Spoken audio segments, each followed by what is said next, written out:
Trouver une activité complémentaire qui rapporte vraiment, c'est un peu le parcours du combattant, pas vrai? Il y a tellement d'options. Alors aujourd'hui, on va faire simple. On va décortiquer le classement d'un expert pour voir concrètement ce qui fonctionne et ce qu'il vaut mieux éviter. Et c'est la grande question, n'est-ce pas? Parmi toutes les possibilités, où est-ce qu'on met son temps et son énergie pour que ça en vaille vraiment la peine? C'est ce qu'on va voir tout de suite. Alors, voilà comment on va procéder. Un compte à rebours, tout simplement. On part du numéro 5, la moins bonne option, pour remonter jusqu'à la première place. Et je vous préviens, le numéro 1, il est assez inattendu. C'est parti, on attaque le décompte. Pour commencer, on va s'intéresser aux places 5 et 4.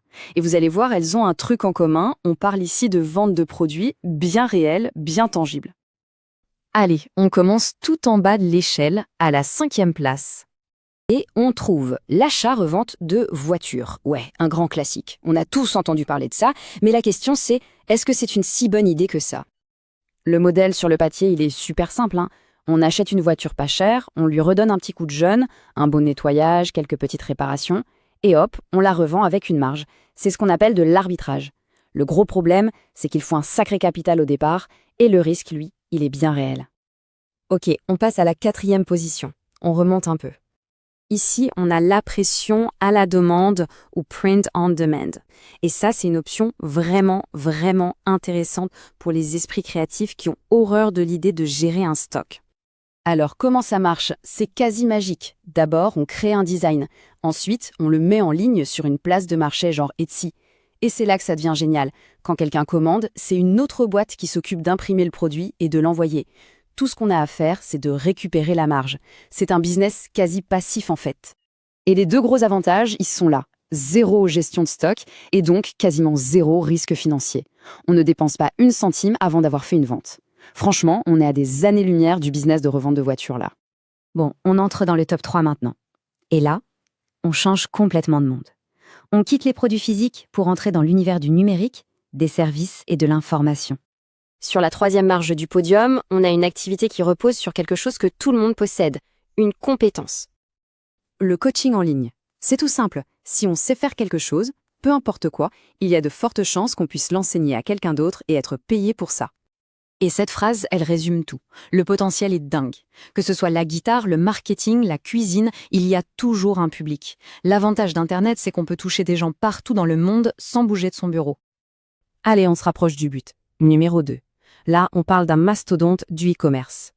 Le fameux dropshipping. Alors attention, ça ne se fait pas en un claquement de doigts, ça demande du boulot pour être mis en place. Mais, d'après notre expert, c'est un modèle qui, une fois lancé, a prouvé sa rentabilité à maintes reprises. Alors c'est quoi la grande différence avec un magasin normal? Eh bien, dans un commerce classique, on achète du stock, on le stocke et on l'envoie. Avec le dropshipping, on ne touche jamais le produit. On met en vente des articles sur une boutique en ligne et quand il y a une commande, c'est le fournisseur qui envoie directement le colis au client.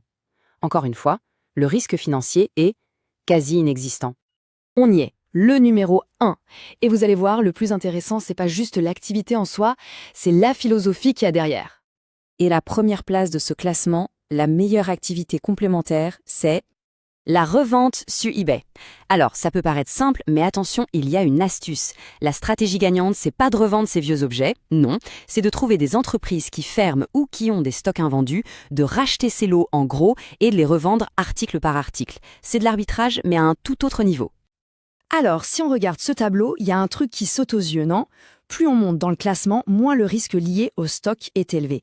Les meilleures idées, que ce soit le print on demand, le dropshipping ou la revente sur eBay, elles ont tout un point commun, elles s'appuient sur des plateformes qui existent déjà. On n'a pas besoin de créer un site de A à Z.